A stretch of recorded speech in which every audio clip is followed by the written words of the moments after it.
I mentioned it before, guys. Other than someone like, say, Şengün for Chicago, all the value tonight, it seems now, is going to come from New Orleans and Portland. Are you going to look elsewhere, Nick, or are you going to one of those two teams? No, I am absolutely going to one of those two teams. I mean, you can kind of take your pick now of a lot of the depth pieces. I mean, if you're looking at New Orleans, I mean, even someone like a Brandon Ingram, certainly not a value play, but taking on more responsibility, you would think, with Josh Hart unavailable. I think it'll be interesting to see if Jackson Hayes, who I believe is at 5,500 tonight, comes back into the starting lineup. They went with that bigger lineup with he and Valanciunas, with Hart missing some time recently. I think he's a really attractive option tonight. And if you're talking season-long fantasy, too, a guy maybe you want to grab ahead of the deadline. So Hayes, someone like Jose Alvarado, Garrett Temple if he plays tonight, Herb Jones, value all over the place for New Orleans. I mentioned Şengün for Chicago. I don't know why. Houston, Jules, you're up.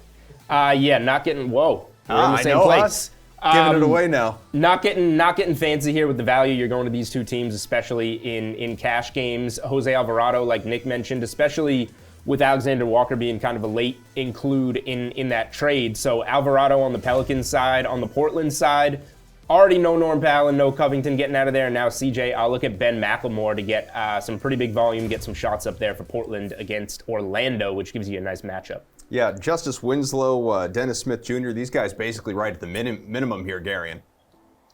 Yeah, I think McLemore is probably the safest name on Portland from a value perspective, just because he's probably going to play like 35 minutes tonight. I would say somewhere between like 12 to 15 field goal attempts, most of those coming from three. So the upside is pretty high there. I will say this might open up an opportunity where some of the ownership potential is taken away from someone like Cam Thomas, who yesterday I figured would just be one of the most popular value plays on the slate, considering what he's done the past two games, where Brooklyn's been in sort of a one-star offensive situation. It kind of seems like Harden's trending towards playing tonight, but with no Kyrie Irving, I don't think Thomas is going to lead the team in usage like he has the last two games with James Harden back in the mix, but he's averaged 1.22 DraftKings points per minute in that two-game span, kind of being the second fiddle on that team. And they're still just down to one star tonight if it is James Harden. So I think Thomas is in a nice spot, and maybe some of that popularity is alleviated by all this value being opened up by this trade.